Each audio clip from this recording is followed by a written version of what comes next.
The last time the BC Lions came into Winnipeg and beat the Blue Bombers twice in one season, 1988. And the last time a Western Division team beat Winnipeg at IG Field was 2018. That was the Saskatchewan Roughriders. That is until just 6 weeks ago when the BC Lions came into the Madhouse on Matheson and beat the Blue Bombers 30-6.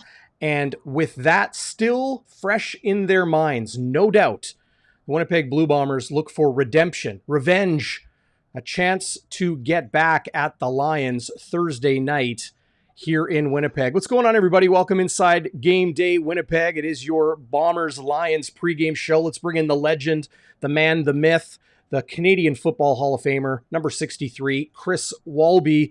Bluto, I don't know if you could orchestrate or write a better script, a better matchup than these two teams playing against each other right now for first place in the West, and the season series, which it could come down to, that's on the line as well.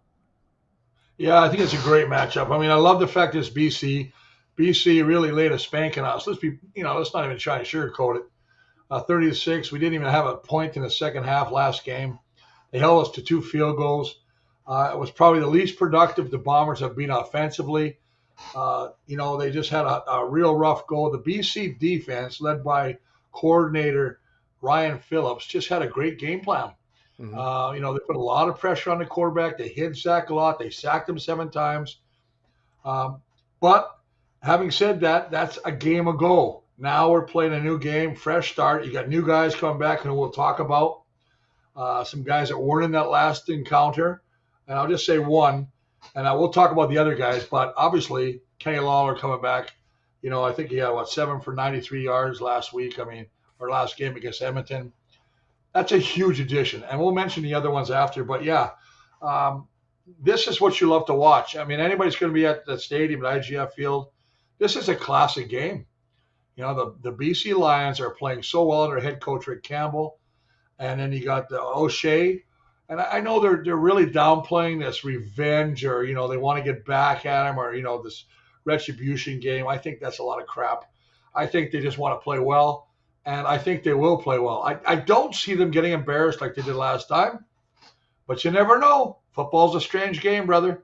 I'm with you on the, maybe it's not a revenge game, but I think there is retribution at play here because it's not like BC came in and won a tight game, final possession of the game like we've seen in so many CFL games this season. It comes down to the final 30 seconds, the final third down, whatever it may be. That's not the case. They came into Winnipeg early this season and they put the boots to Winnipeg. Like, it's not just they scored a whole bunch of points and Winnipeg couldn't keep up, but their defense held Winnipeg to 2 field goals.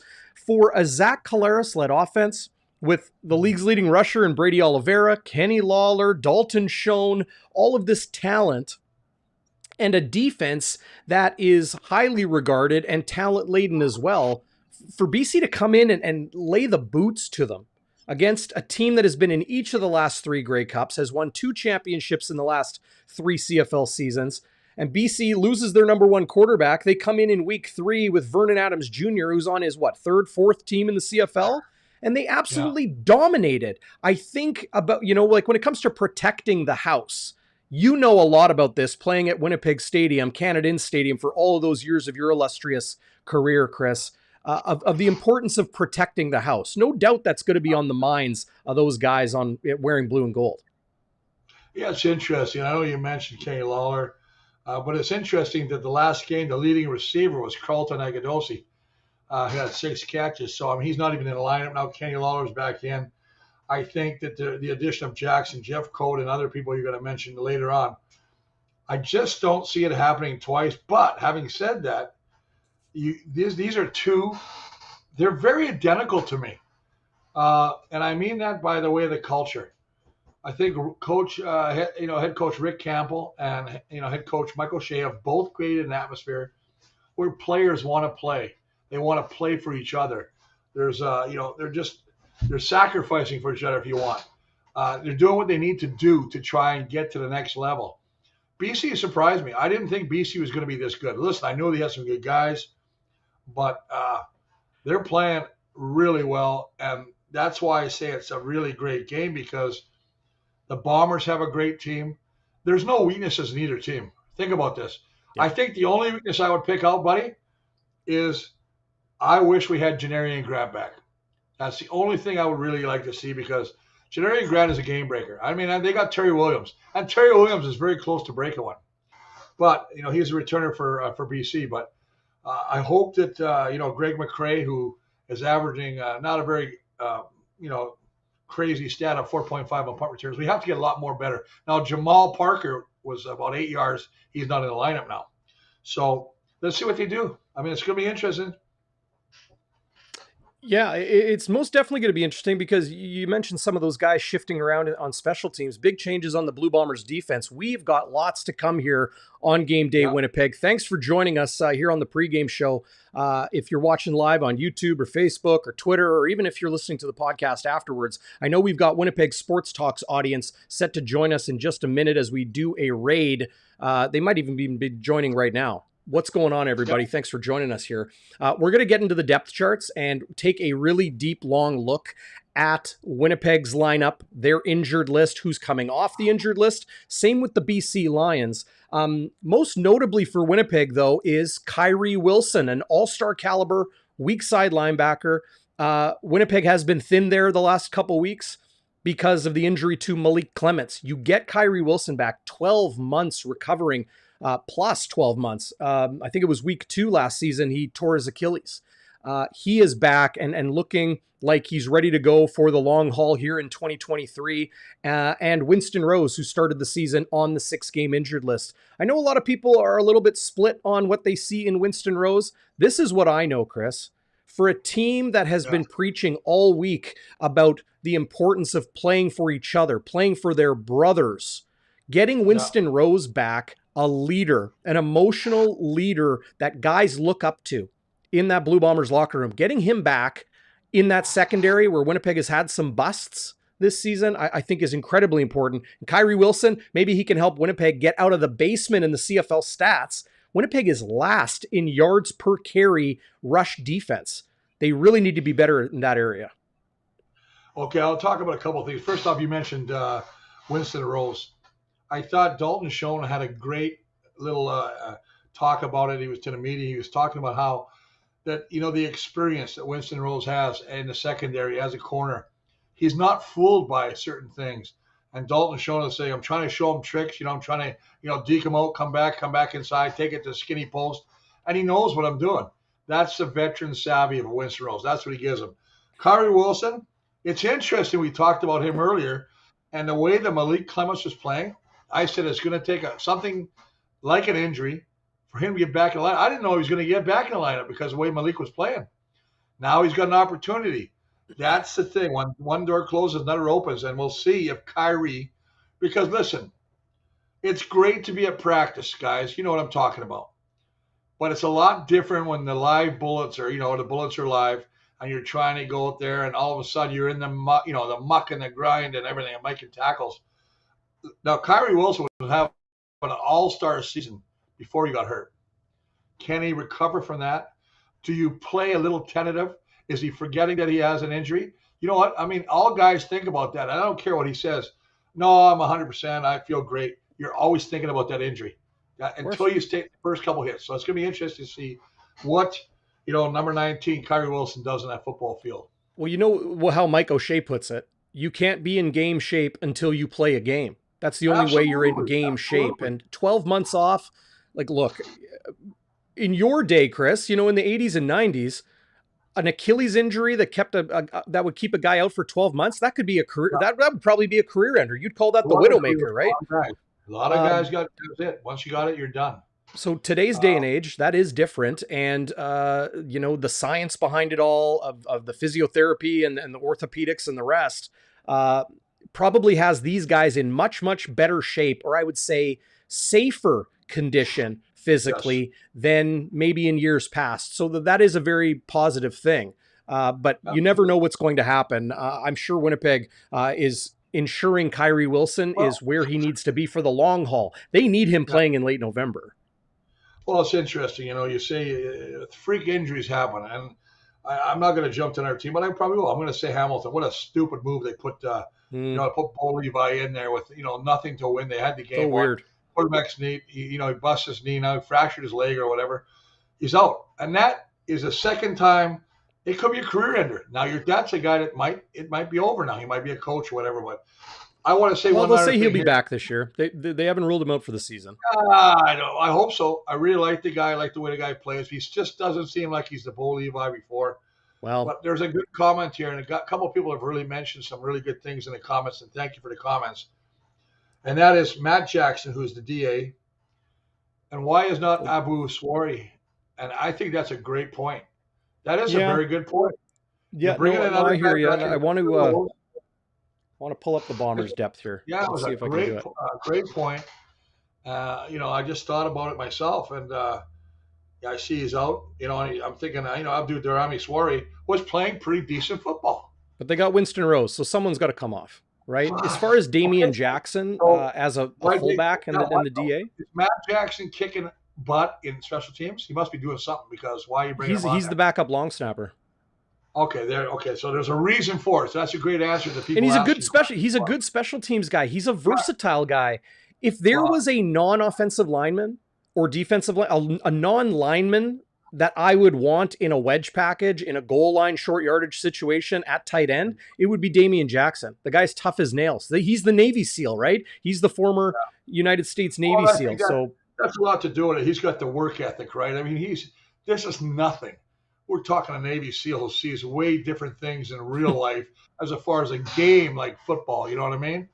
And I know that Mike O'Shea has a special connection with the military. His dad was in the military. He loves the military. So I think he respects it. This is a guy that I can just see going, yes, sir, no, sir. What do you want to do? Which wall would you like me to run through, sir? You know what I mean? I mean, he's that kind of guy. So it's a great question by the people coming on with the comments. I love that question. I see there's another one, and you might want to address this.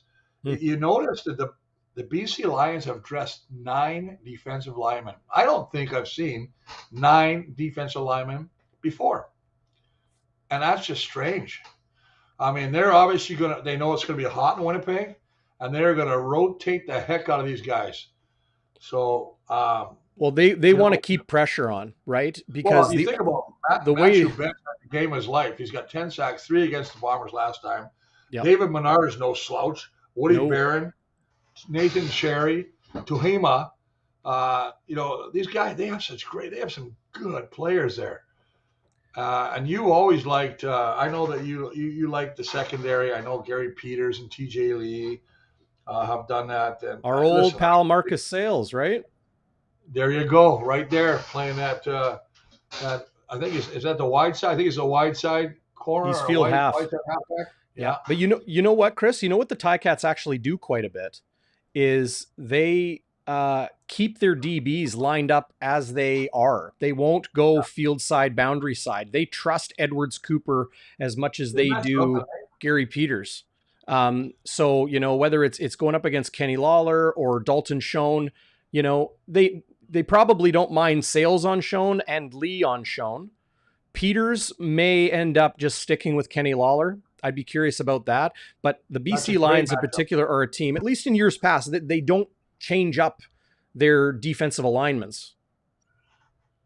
Yeah, in game. No, you're interested. They a lot of times if they have a lockdown halfback or corner, they will try and put him on wherever their top receiver on the opposition is. Yeah, I don't see that happening. I think that right now, got Demario Houston for us, and on their side they got Gary Peters, TJ Lee, veterans, very veterans. I mean, obviously Marcus Sales played in Winnipeg. You mentioned Edwards Cooper; they love him. You got Quincy Mauger in the middle. This is a very good secondary. They're playing very smart football. Listen, 5 touchdowns, 2 passing touchdowns. We're talking, 7 games, 2 passing touchdowns. They're taking a page out of the Bombers. Remember last year we were looking at the Bombers? They weren't giving anything up by the air either. It's crazy, man. Yeah. Here's the BC Lions injured list. So Sean Shivers, their quote-unquote backup tailback, will remain on the 6-game injured list, even though he did participate in practice this week. Daniel Peterman, the former Blue Bombers draft pick, on the 1-game injured list as well. Mike Jones, the hero in the defensive secondary for the Winnipeg Blue Bombers when they won the Grey Cup in 2019. He remains on the 6-game injured list, but talk about an embarrassment of riches. The BC Lions are just so stacked defensively that Mike Jones being on the 6-game hasn't really affected them much at all. Francis Bemi and Josh Banks, 2 defensive linemen that are out this week, Chris. That may be why they're addressing so many defensive linemen, but I love that you brought that idea up as I zoom back out here on BC's depth chart for Thursday night here in Winnipeg. And, Tehima, Cherry, Barron, and Betts, and David Menard, those are the guys that really are going to get the majority of work, but they're going to bring in Moore. They're going to bring in Siddiqui. They have options there to rotate it in. But hey, you've been on the O-line. Just tell us straight up when an opposing team dresses that many D linemen. I know it didn't happen so much in your day, but doesn't that tell you they're going to bring hot and heavy pressure all night? I just think it's like I said. I think it's because it's going to be a hot, humid day in Winnipeg, even though it's a nighttime game.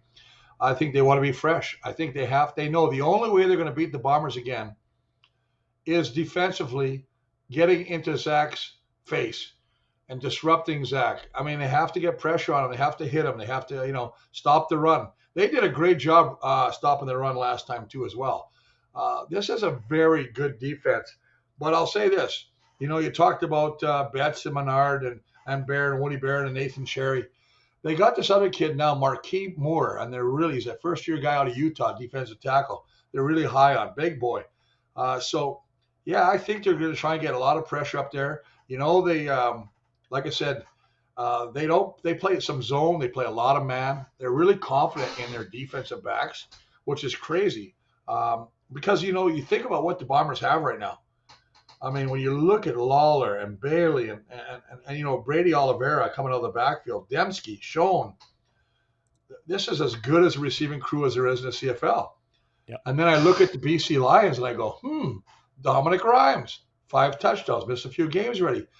Alexander Hollins, who was just coming into his own. That guy, I think he was the game record for us last time. He was. Then you got Lucky Whitehead. You got Keon Hatcher. You got Javon Cote. They've got some very, very good talent. And listen, Dane Evans has rebirthed himself in 2 games, 3 touchdowns, 1 interception. I think he's throwing the ball as well as I've seen him. Now, he hasn't had great games. It seems like, they sacked him 5 times last game. And I don't know how the BC Lions got graded as top offensive line, but that's the way it works. But having said that, I think Dane Evans is looking for, he's just happy to be there. You listen to his interviews. He says, hey, this is VA team. It's Vernon Adams Jr.'s team. But remember this is a guy that in Hamilton has come back time after time, end up being the starter. He was in both Grey Cup games against the Bombers. So he can get it done. He's seen everything. So, I mean, I watched him throw the ball, albeit it was against Edmonton. Edmonton is god-awful. But anyway, he threw the ball extremely well in tight little areas. He was throwing the ball as well as I've seen Dane Evans throw the football. He was the Pro Football Focus CFL Honor Roll #1 player this week. They used to call it July. Yeah. He was a performer for July. And you know what? He only played a game and a half. No, not for July. No, just this past week. Oh, I thought I saw July. That's what. Okay. Yeah. But I'll tell you what, they've got some great things, and it's great to see Craig Smith in the answer here again. He knows more about football than most of us have ever seen. But I got to tell him, he's right. Javon Cotoy is a guy that really jumps off the chart at you. I mean, it's just good. And Peter D, how tired do offensive linemen get you in a game? Yeah. Because it's only like the 5 or 6 or 7 of you, right? Like Winnipeg has 7, but they're not going to be taking those first starting 5 out. As tired as you get, though, DB, as tired as you get, you want to run and pound the shit out of the ball. Excuse my language, but you want to pound that ball. Yeah, no, you're right. I really do believe that's what you want to do, man. You cannot go against the BC Lions, or most teams anyway, and just rely on pass pro. You know, the old saying, be a hammer, not the nail. I mean, that's what the Bombers have to do. And I think they have to establish run better than they did the last time they played BC. And if they do that, they got a great chance to come out with a victory.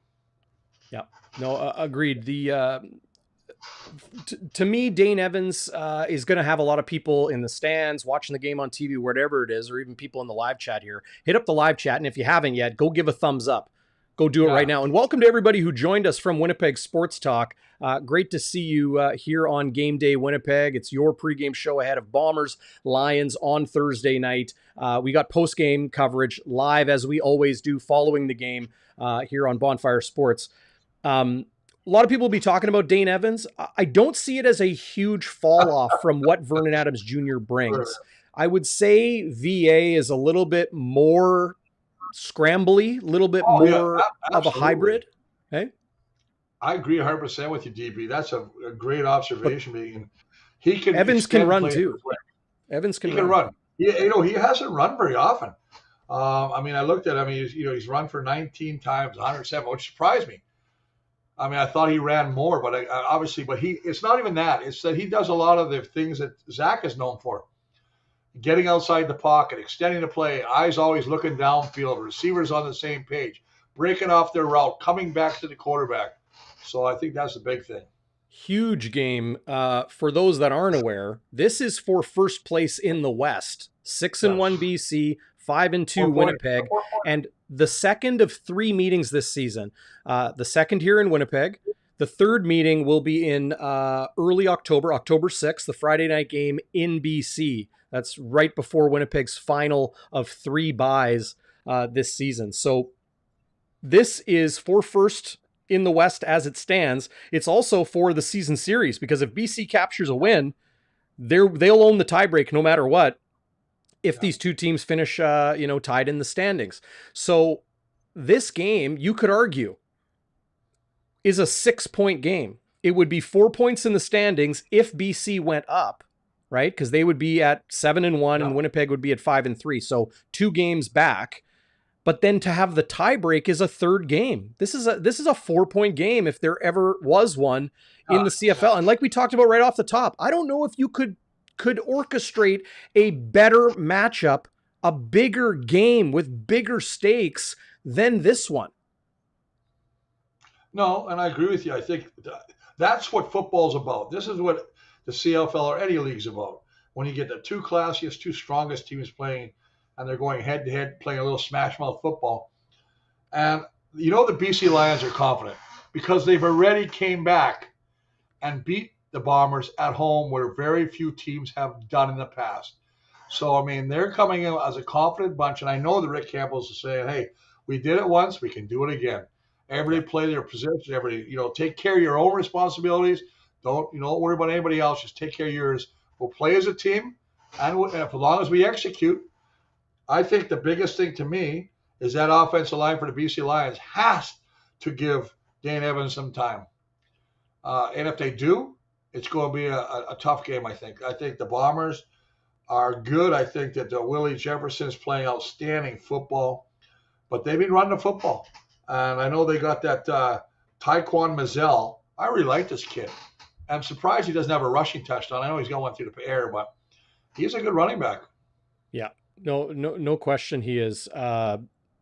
Mazzell really blasted out of the gate to start the season, got nicked up. Shivers came in, and now Shivers is nicked up, so they're going back to him. But BC, I look at BC and Winnipeg as the 2 most talented teams on paper in the CFL. Toronto's playing the best. They're the best team, no question in my mind. I can't wait for Toronto to play Winnipeg. They've already beaten BC. But these two, Winnipeg and BC, the receiving corps, the offensive lines, the defensive lines, the backfields, they are very, very evenly matched top to bottom. That's why this game is so intriguing beyond the season series and first place on the line and redemption at IG Field and the rest. Some people mentioning in the live chat, and Chris, I know this is a point of interest to you too, because of the MLCC strike, will there be enough beer at IG Field? I know this for a fact. I don't know how the football operations works with the Bombers. This isn't information from there. I do know this, that if you're selling as much beer as the Winnipeg Blue Bombers do, or say the Winnipeg Jets or whatever, they're not getting it from the MLCC.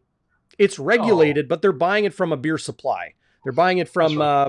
Brewers, BDL, Brewers Distribution Limited, right? There So you go, buddy. they're going to have lots of cool refreshments for people to enjoy Thursday night. It's all going down. What is it? A 7:30 kickoff, and we'll Yeah. have a post game show live here on Bonfire after that game. Brady Oliveira and the offensive line, Chris, is an area I wanted to talk about on the show today. Brady is having a breakout season, frankly. He is opening eyes of people. He's not just the understudy of number 33. No, he is the man here in Winnipeg, and he has shown great versatility, right? Because he maybe doesn't have those big breakout runs. Like, he's not a speed back, but he is finding ways to break tackles, spin off tackles, lower the pad level, do all of those things we came accustomed to seeing 33 do. Well, now number 20 is doing it in addition to the pass game. But how does that balance out with what we've seen from the Blue Bombers offensive line? Are you critical of this Blue Bombers offensive front, or are No. you maybe a little bit more sober, if you will? No, I think the offensive line is as good as they can be. I mean, I think they got a good, bunch of guys. I think they had the blip against BC. They exposed some things. I mean, I think they came up the middle. They got a lot of pressure, forced the quarterback outside. I think Matthew Betts might be the most underrated D lineman right now, leading the league with 10 sacks. He's got a motor. You talk about Coach O'Shea. He says, he's just got that motor. They watched film on him when he was in Laval. Mm-hmm. This is a guy that had a contract offer with Chicago Bears. Yeah. So, I mean, he can play football, but it seems like this is the year that he's come out and he's kind of blossomed as a defensive player. You watch him on there. I mean, this kid is as good as they get right now. I mean, Willie, look at Willie. I mean, Willie is our Matthew Betts, 8 sacks. The interesting thing about Willie, though, and I know I'm jumping in this, but when is the last time that you've seen a D lineman lead the league in pass knockdowns? No, it doesn't happen. It doesn't happen. I looked at that. I went, what? I had to look at it twice. But, I mean, that's the kind of year he's having. But, no, speaking of BC, I think, listen, the O-line for the Bombers have to be strong. They have to get that running game going. And you have to have good second down conversion. They were horrible last time. I think they were, I think I looked at it, I think they were like 23% for second down conversion against BC. So I think they have to really improve on that stats to stay on the football field. Don't give the Dane Evans and the BC offense, a lot of opportunities to put points on the board. Do you subscribe to the sentiment out there that this Blue Bombers offensive line is aging, or not as good as they used to be, or not as dominant as they used to be? I know there's a whole gray area and range of critique. What are you seeing in the O-line specifically, Chris? Well, I don't understand this. Okay, you got the leading rusher in the league in Brady Oliveira. You got the leading quarterback in the league right now. He's thrown 15 passes over 30-plus yards, which is number one, which means that play takes time to develop. Mm-hmm. Come on, people. Quit jumping off the wagon and breaking your ankles. I'll be honest with you. Listen, there's nothing wrong with this O-line, man. This O-line's playing well. Listen, there's no such thing as a perfect game. I don't care what position you play, quarterback or offensive line. There are times you're going to get beat. Anybody says that's lying. But I do think when I look at the stats with the receiving crew, what they're doing, and the fact that he throws the ball deep, he's 70% passing in Zach, and Brady getting 16 catches. And you mentioned Brady Oliveira. He's on pace for 2,000 yards, all-purpose, which will be the most since the old number one Charles Roberts, which is a heck of a freaking accomplishment. So, Yep. yeah, I'm not dumping on the O-line. I know you may think I'm biased on that, but I think this is a good O-line. I really do. And I know they're getting up in age. I know that that's a thing, but well, I think there's a reason they dress Ellie and Dobson. There was a time where Winnipeg wouldn't even think of dressing 7 offensive linemen, but now they do. 2 fullbacks on the roster. Some people critical of that, but I think there's reason for that when it comes to special teams and flexibility. Too, right? Flexibility, right? What's game plan? You might see a lot of double tight now. Yeah. Put Jackson up there to tight end. He leaks out, gets a pass. Chris, you could go double tight with a fullback. I've seen that a lot of times. You Yeah, know, I like go with a super jumbo package. super jumbo. You can have oversized. You can have Dobson and Tui at the tackles, Yep. especially if they're getting a lot of pressure from the outside. You spread them out. That's what teams are doing against Bombers right now. Mm-hmm. You know, you're tripping Jefferson and Jackson, or they're trying to stretch them out, put them farther, so it takes longer to get to the quarterback, which means it puts more pressure on the interior guys to get push, to get up the middle. So, Yeah. I mean, there's so many little games within the game that is great to watch. So I wish TSN. Chris Kolinkowski took 3 holding penalties last game, and I understand, you know, that jumps out, but he has been very good this year. And people say Yes. he's undersized, he's this or that. Chris, you and I talked about that on the pregame show 2 weeks ago before the Edmonton game. That don't mean squat. I'll tell you something right now. Lyle Bauer was my old roommate, was the old VP. He's also the president of the Bombers. He was a center. He says, you put your hand down with a football. You got to worry about making the calls. Where's everybody at? Where's the linebackers at? Oh, looks slide protection. Oh, no, don't worry about this. Okay, here we got a tough. We got a linebacker up in their face. Then he's got to get the ball to the quarterback. Then he's got to get his hand off that football, pop it up high enough to block the guy in front of him. One of the hardest jobs in the world in football is that center position because of the fact of the skill you need to get that ball up, to get your hands up, to be able to take on the blocker or the guy that's coming in. Now they line up a guy in a gap. Think about how tough that is. Mm-hmm. Not only you got to snap it, I got to go and protect that gap. So that's what teams do. They'll put a guy in the gap. They'll put a guy over the guard. Now the guard can't help that center because the guard is occupied. That means that center has got to get over there. Boy, that's a tough job on even the best of the centers, but I think he's doing well. Yeah. Like, people say the biggest concern, I've heard this anyway, fans will say the biggest concern around the Blue Bombers is the offense and the offensive line and protecting Zach Collaros and the rest. I don't subscribe to that. If anything, to me, it is the Blue Bombers defense that has been, I'll just say the Blue Bombers defense isn't playing up to their potential right now. I don't know how you feel about that, Chris, but defensively, let's not bury the lead here. And as I get rid of this logo so we can get a better look at the screen here, getting Kyrie Wilson back is a monstrous addition.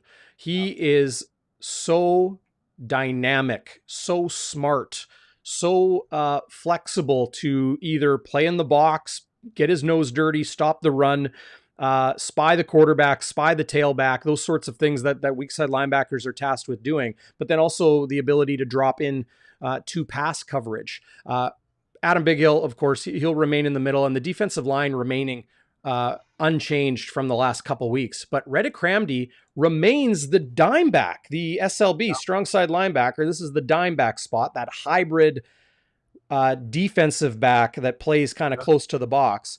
Alden Darby was a CFL All-Star with the Blue Bombers in 2021. Started with Hamilton last season before being traded back to Winnipeg. Now he's a backup, and he's been a backup for a few weeks. It says a lot to me that they're having some transition at this dime back spot. And it's interesting. I just want to jump on that there, DD. Yeah. It's interesting. According to this depth chart, let's not get crazy on it, but Kerfella Exume was listed as a backup halfback. They're looking for somebody to take that spot. They like Cramdy because Cramdy's a good tackler. You want a guy that can tackle, cover, but also wrap up and tackle. Don't get broken plays. You know what I mean? Where you miss a guy. I think that's what happened to Alden Darby. He was kind of missing some plays, missing some tackles. Guys were extending it on the other side. But I think that's one of the reasons you see Kerfella Exume there. Great special team guy. Got released by Montreal. Now he's listed as a third backup behind, Alden and Cramdy. Now that could be just. I think they're just plunking him there. I think they're just plunking him there. But it also looks at me that maybe they're looking for somebody to kind of, push and see who's going to be the guy that's going to take that spot and run with it. So we'll see. Right now it's ready. Cramdy's job. I guess they just haven't liked what they've seen in Alden Darby this season because, this is a very, very hard position to play. Very, very difficult position. But Demario Houston, who leads the CFL in interceptions, remains at the boundary corner spot next to the human tarp. Dietrich Nichols. Evan Holm remains in his spot. He has been so dang good this year. I would say even it's probably, TJ Lee, Marcus Sales versus Evan Holm, Dietrich Nichols in what might be the best halfback duos in the CFL today. Here's Winston Rose coming back from the 6-game injured list to make his 2023 debut at field side corner. So overall, I think the defense getting healthy with Wilson and Rose is a nice thing. But Chris, I can't state it enough. If there is something for Blue Bombers fans to watch against BC, it is Winnipeg's defense and their ability to play consistently, to play physically. Winston Rose, when I talked to him this week, told me that, playing for each other, playing for your teammates, playing for your brothers is what Mike O'Shea has preached to them. I then asked Mike O'Shea what that means. What does it mean to play for your teammates and the rest? And he says, it's not something that you would be able to see on TV, but when football is an incredibly physical game, and that it comes down to sacrifice. That's the way the coach described playing for each other and playing for their teammates. I think having Winston there is a nice emotional boost to the back end in particular, that defensive back group, because Nichols and Houston and Holm are all young. You got Brandon Alexander. Now you got a DB in Winston Rose who's been there, done that, and knows the right way to play. So, those DBs often get the most criticism, the most microscopic view on them because one mistake and they had a bad game or they're having a bad season. I don't think that's a smart way to look at it.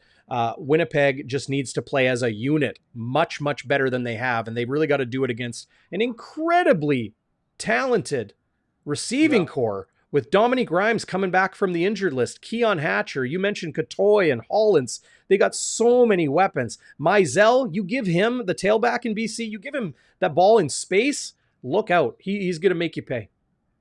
Okay, but I want to go back to what you said. Thank you for that big speech on Evan Holmes and Dietrich Nichols and Brad Alexander. I will say this. The only thing that concerns me is Winston Rose hasn't played a long time. The communication thing, that's the only thing. When I look at two players, Kyrie's been there before. He knows that spot. It won't take long for him and Adam Big Hill and Wilson to get going back again. You know what I mean? Mm-hmm. They played together. Evan Holm has never played with Winston Rose except for maybe in practice. The communication thing of breakdowns where you don't want to let one guy go free or bite on something and allow somebody to come behind you. That's the one thing I'll say. Now, they might come out and just kick the rest of, the BC Lions' butt. But if I have one concern, it's the fact that Winston and Evan Holmes have not played together for very long. And there is that tremendous ability you need to communicate and be on the same page, depending on what they're doing. If they run a guy out and they run to the flat, and who bites on what, you know what I mean? And they run a guy behind you. We've seen that many times in the CFL with all teams. Guys peek in the backfield, they cheat, they watch the quarterback, boom, guy runs behind him and get a big play. I will be watching that. I'll be watching that big time. Kyrie, I just want Kyrie to play healthy, stay healthy, because I know he is, as you mentioned, he is definitely an impact player. And like I said this, I've said it a million times before. Before he got injured, he was having an outstanding all-star season. So if he can come back to being what he was before, that's a great thing for the Bombers defense.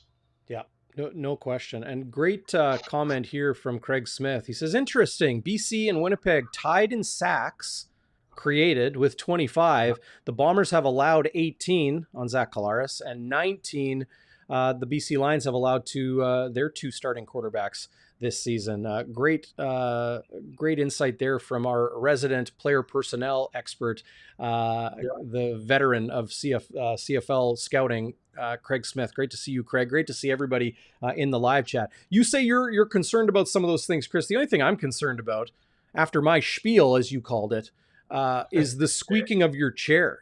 I drove across town today, get you a new microphone, got you all set up, and that chair is just squealing more than Luca at a barbecue. Your dog. Okay, well, let me just tell you that might be my hips and my knees making that noise. It might not be the chair.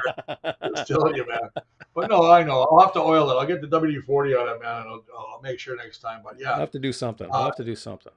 I think the guy that, it's funny. I watch how the press is, and I was listening to an article, and I think I said this last podcast too. It's funny how people they think that Dalton Schoen is not the player he was. He only had 2 catches against the BC Lions. I think he's dangerous every time. I think he has you know what? I think I was listening to somebody talk about it. It was Coach O'Shea, for a matter of fact, talking about certain players and the quarterback having a relationship. And I remember he mentioned Danny McManus and Darren Flutie. And I was thinking a guy, and I'll just throw this one out, Doug Flutie and Sapungis from Calgary. Yep. I mean, they were phenomenal. Yeah, Alan Pitts. So, I mean, yeah, I just want to make sure that people understand that Dalton Schoen, when you have a plethora, a large amount of super talented receivers, they all want the ball.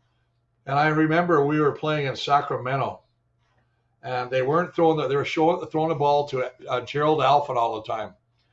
And we had a huddle. Yeah. Great football player. And we had and then Gerald Wilcox, who was the outstanding Canadian for us a number of times, he started to sulk.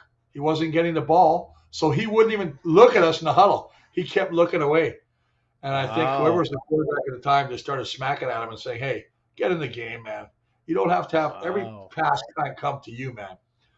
But they all wanted the ball, which in reality is a good thing. But you got to play for each other, right? So that's the biggest thing. And I remember that story. It was great, man. Yeah. I don't know. I don't think Dalton Schoen isn't the player he used to be. I just don't think Winnipeg's able to pull the wool over anybody's eyes with 83 on the field. That's a great point. He is getting attention. Okay, so he had 2 catches against the BC Lions. Well, the Bombers didn't have Kenny Lawler, so Schoen was the feature. And what did we see? We saw Agadosi get a lot of work, and we saw Schoen only get the ball twice. Yeah. When you got Gary Peters on you, man, like, good luck, Now that Winnipeg has Lawler and Schoen and Dembski and those other weapons, they're going to be able to give the ball to who doesn't draw the attention, right? It's what gets drawn away. And that's what game planning in football is all about.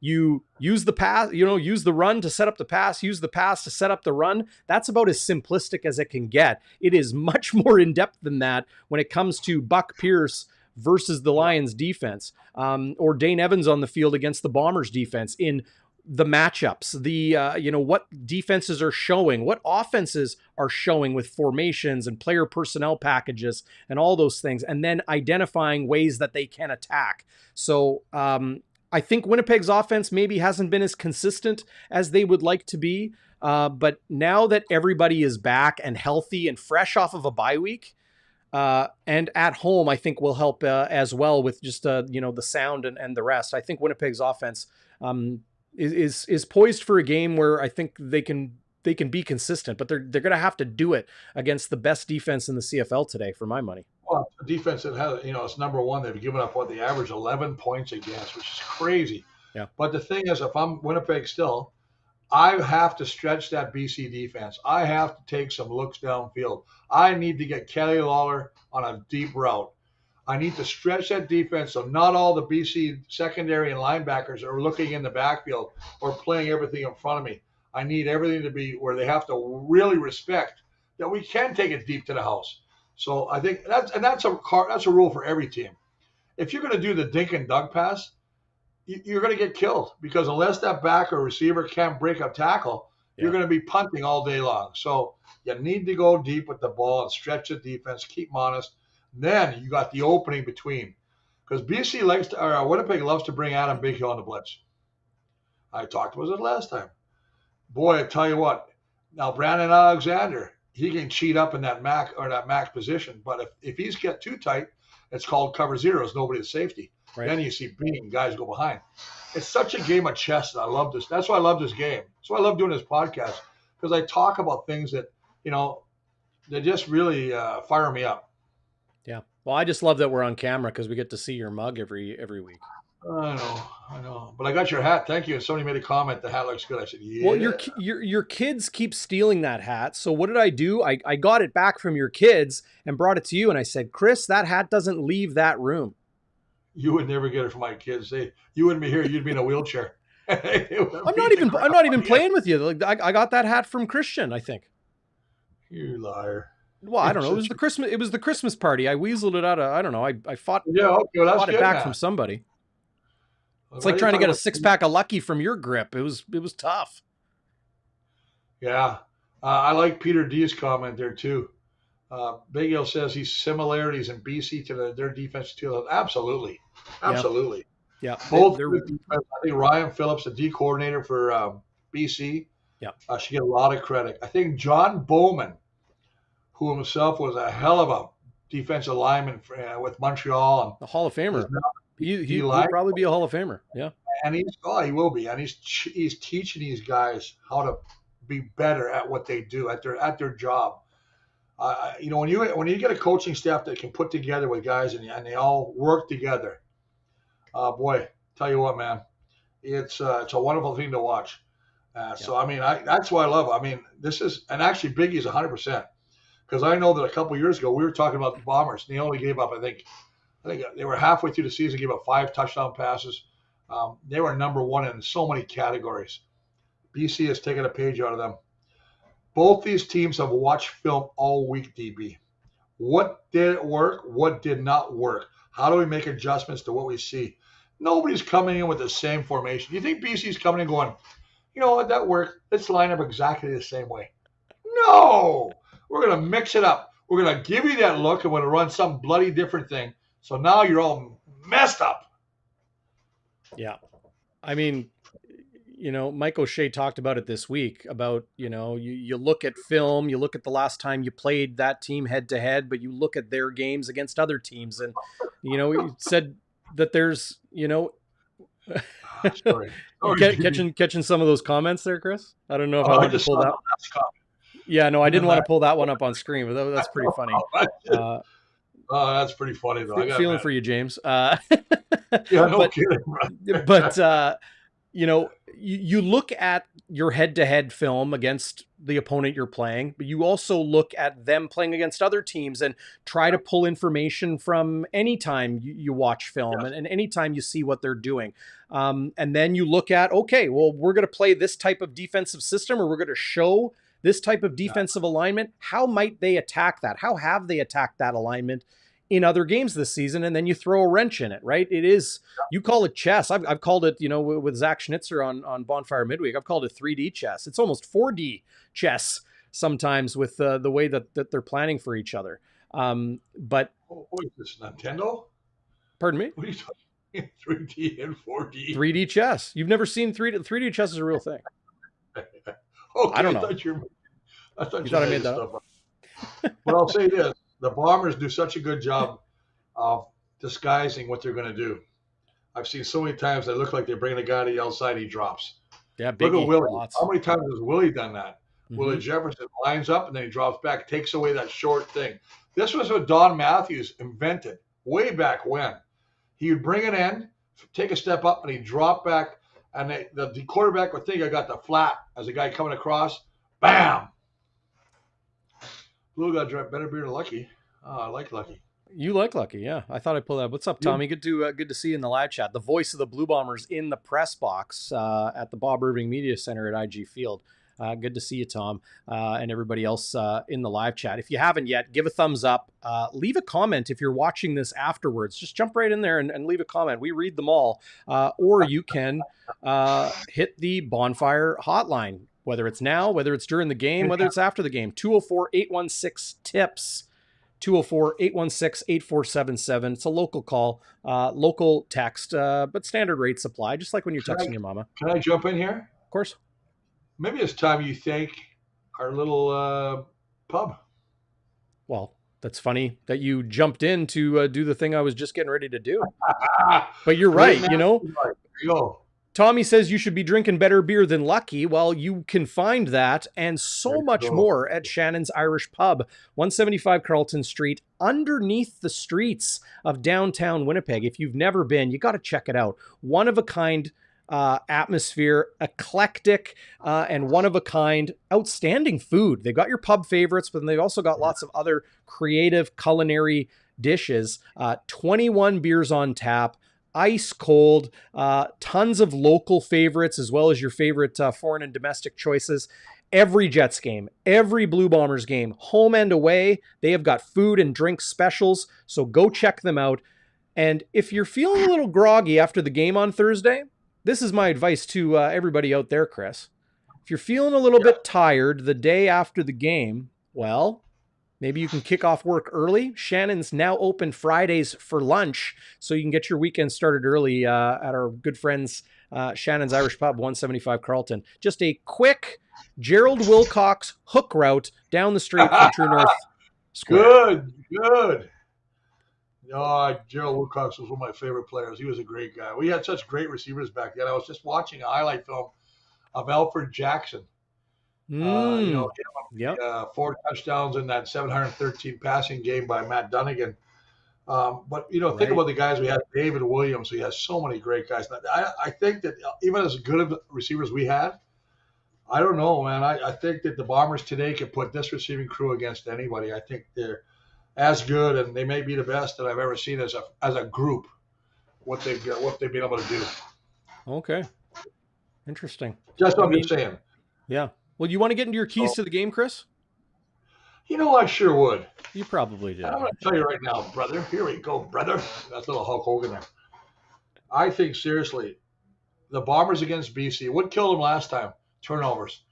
They had 4 turnovers. The BC had none. You got to control that football, protect the football.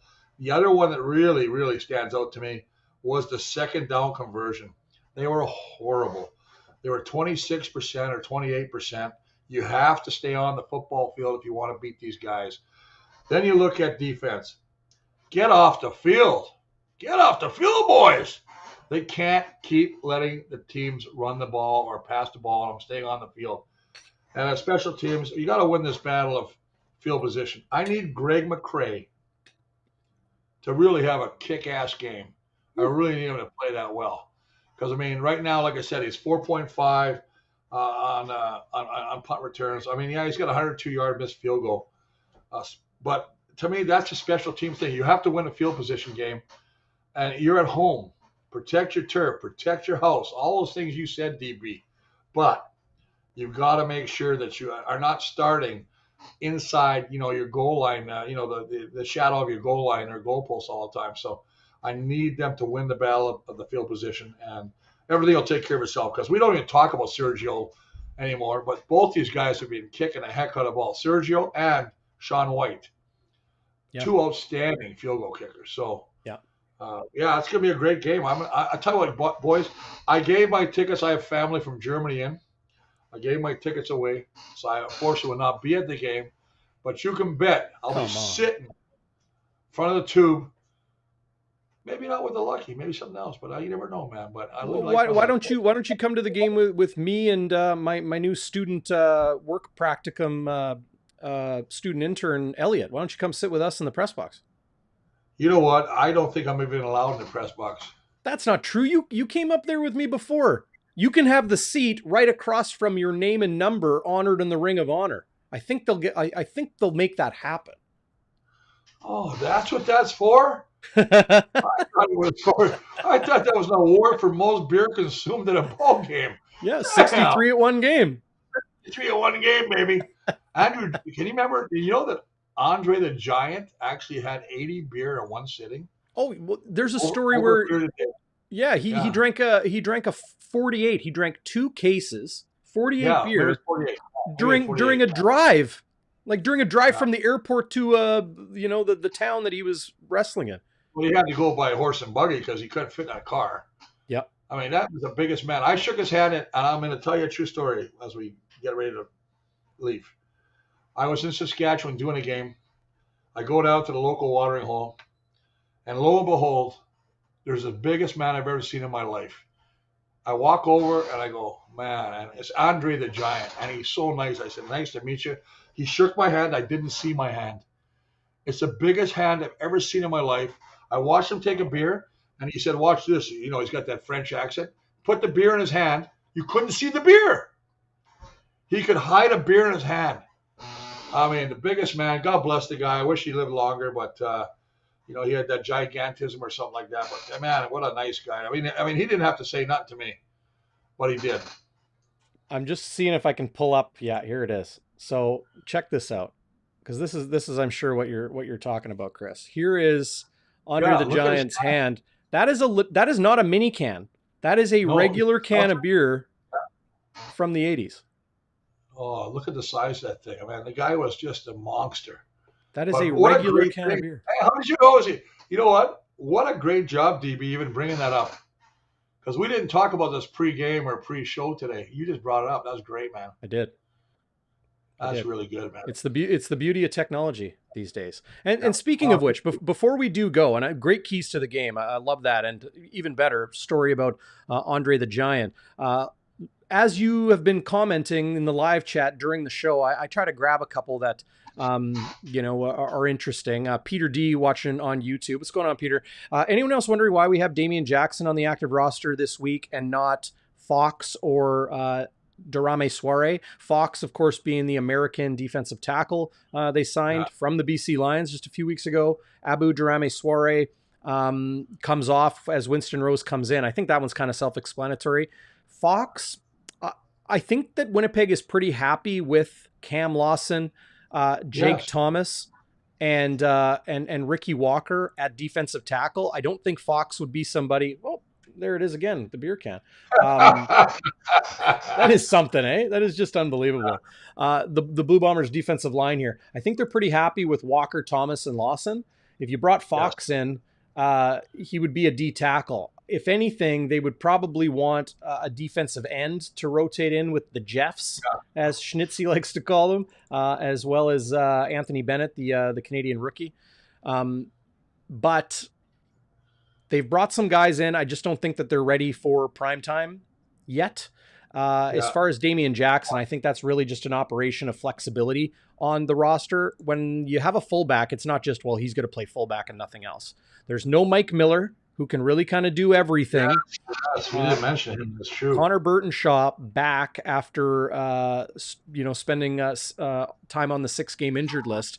So good to see him back. But I think Damian Jackson as kind of a versatile backup long snapper for Winnipegger Mike Benson. There he is right there next to the logo. And, some of the other things that he does on special teams, I think, are what make Damian Jackson important to the lineup. I like this question from Roy Shroud on YouTube. What's going on, Roy? Good to see you in the live chat. Gents, do the Blue Bombers have a big hitter in their secondary? Someone who instills fear in receivers? All the way back to our time at TSN Radio, Chris Walby. You and I talked about alligator arms, or you taught me about alligator arms, I think is probably a better way to put it. And then instilling that fear that Roy refers to. Is Winnipeg getting that this year? I don't think that they're getting it right now. I think it's one of those things we see it developing. I know that people are looking at Brandon Alexander because he was a hard-hitting guy. He would come up and lay the boots on you. Now some people have said he's not playing up to the way he was. He's not as physical, but maybe that's the system they're doing. Sometimes it's all about the system they're running in defense, right? I know he's trying to take his shots when he can, but the league has changed the game so much too. You can't be late on a hit.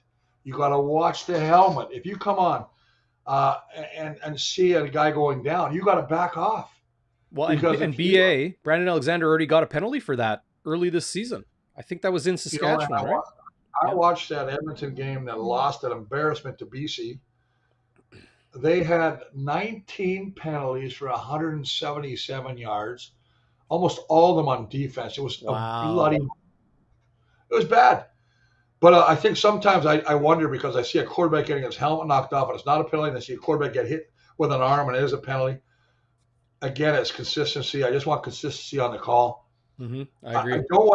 I don't want the game to turn into flag football. But I also understand we got to protect players. But come on, man, it's so hard. I can only imagine. I used to be a D lineman. To come down and you're running at me, DB, and you're coming down, then you go down. I don't know if you're faking. I don't know what you're doing. Now I got to hit you. But now if I don't get low enough, hit your helmet, how's that a penalty? Well, I know it's up to the refs to decide, yes, if it's not or whatever. But subjective, yeah. I agree with it, subjective. Yeah, and there's a good point, Craig. Brian Hirosian. That guy was a machine. I know the Hirosians. Grady Cavness. These are before my time, but yeah, I know Brian, and Brian was, I think he's one of the first guys that ever got into Amway. Made a bunch of money in Amway. But Grady Cavness, same thing. I mean, those guys would tear your head off. But back then, you watched some of the films. Do you ever watch like some of these guys that played like David Boone? What's his name? The guy who used to Dr. Death for Edmonton. Dave Fennell. I mean, yeah. I had to I block remember that you guy. telling me about him. I swear to God, man. Yeah. That guy sweated more looking at me than he was even like, I mean, I got scared of him. I mean, they were some. Danny Kepley. Danny Kepley's another guy. These guys could hit. And if you weren't on your toes, you're basically looking up at clouds because they would knock the crap out of you. Yeah. Well, and for those that say, you know, they're worried about, like, you know, you mention it, but there's those that say, see a penalty on the field and they'll say, well, this is becoming flag football. Yeah. The clean hits are clean hits, right? Yeah. Just like in the National Hockey League, the clean hits may be fewer and farther between, but it's because it's not the Wild West and you're not seeing as many hits as you used to, the big ones. Is why some people are throwing that criticism around. But you got to keep the game safe or else there won't be a game to play. Physicality is important. Physicality and that intimidation is important, right? It's 100 years old. Do you know how many players got hurt that probably never played again because they got hit or something like that? Yep. I think that, you know, now, listen, I used to be the biggest opponent of no hitting during practice. I don't know how these guys can do it as an O&D line, but I said, okay, I'm going to live with it. Now they got those donuts on their head. Okay, I can live with it. But there's some things that drive me crazy, and that's like the passing interference. I think it's so tough on these DBs. We talked this already, DB, about the defensive backs. The fact that slot backs can take a running start at you and you can't hit them after 5 yards. It's so tough on these guys, man. I mean, then you better hit them. It's a tough game. I mean, if I was a receiver, I know where I'm going. DBs don't know where you're going. It's an advantage, right? Yeah. Yeah. King Kong Mosca, Angela Mosca. Speaking of wrestlers. Good comment there. Great guy. Yeah. He was the king of the head slap.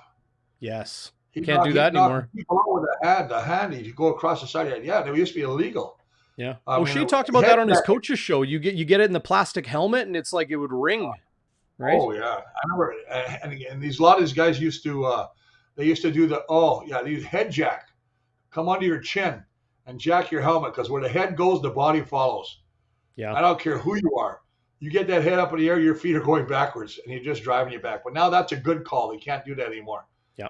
That's a very good point there too by Bush 27. Benny Thompson, David Bovell. Yeah, you love talking about Benny Thompson.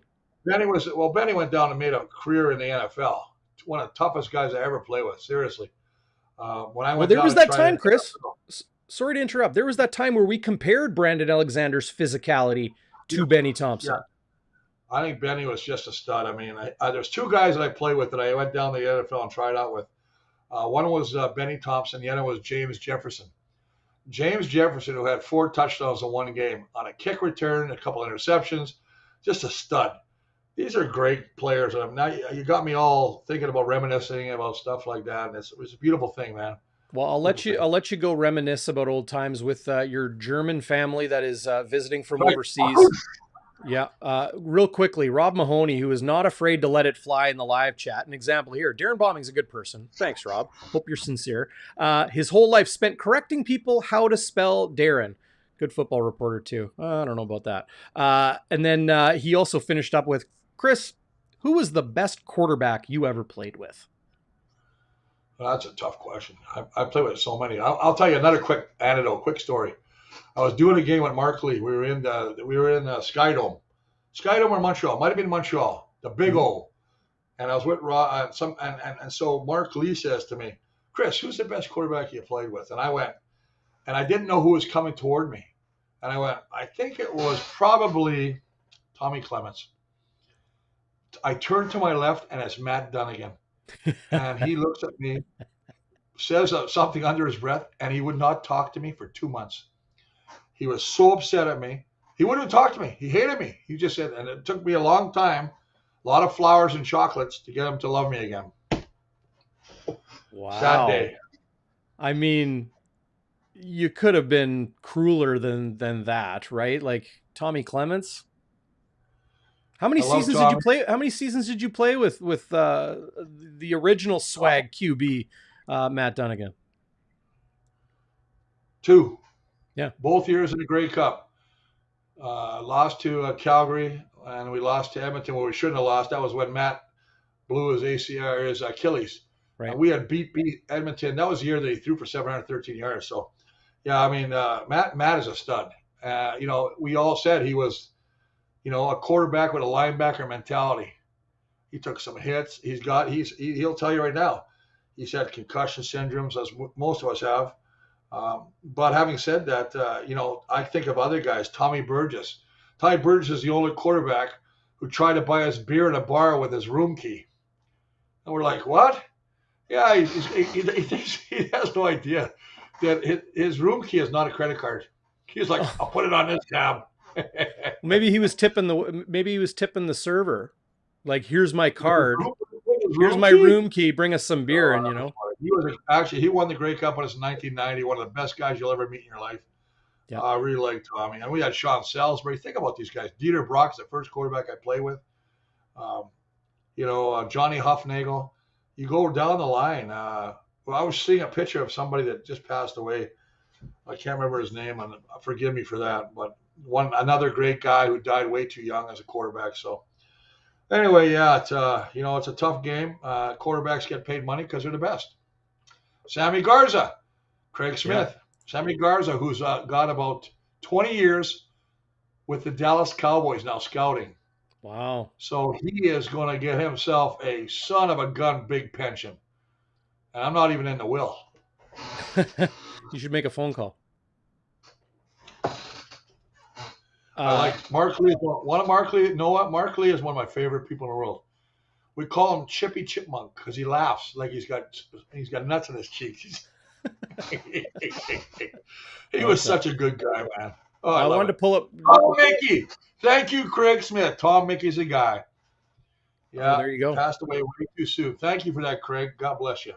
Yeah. No, Craig, Craig is such a great contributor to this channel and our show. So thanks for that, Craig. I'll leave the show this week with this. Chris Walby could have been an NFL star if he wanted. The San Francisco 49ers did call. Oh, they offered me a contract. Yeah. But we went, I still had to go to Dallas, San Fran, and at the time, I think it was Phoenix. And then I guess because I was 30 years old, they decided to go younger, whatever. It didn't matter. Came back here, took a pay cut from my lovely man. And back then, when you went to the NFL, it was seen as a slap in the face. And I love Cal Murphy. Don't get me wrong. Cal Murphy, I love the guy. He's passed. Rest in peace. He cut my pay because I went and tried out in the NFL. Yeah. So different times. There's another story. Yeah. Different times. Back then, yeah. What are you going to do? That was the way it was. You want to stay in Winnipeg or do you want to go? I could have. What are you going to do? You're going to go to Shannon's for lunch on Friday, or maybe pop in before or after the game on Thursday. I might even pop in after the Winnipeg Sea Bears playoff game on Friday. I might even be heading out to Brandon for the Winnipeg Rifles game on Saturday. So it's just a jam-packed week and weekend here. But I'm going to find time to go see our good friends at Shannon's Irish Pub. You got Luca? Oh, there's the boy. Luca. It's my favorite Walby right there. He must be on a show.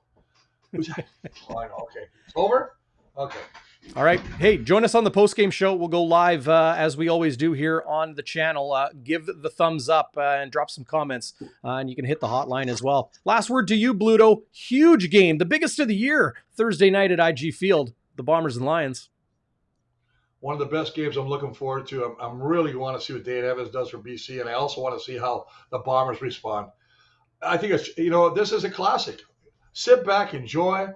What a great start to the long weekend. And I want to say that. Enjoy the long weekend, everybody. Be safe. And if you're going to have a few of these, get a DD. You bet. Or phone DB. He'll pick you up. Cheers, everybody. All right, brother. We'll see you later.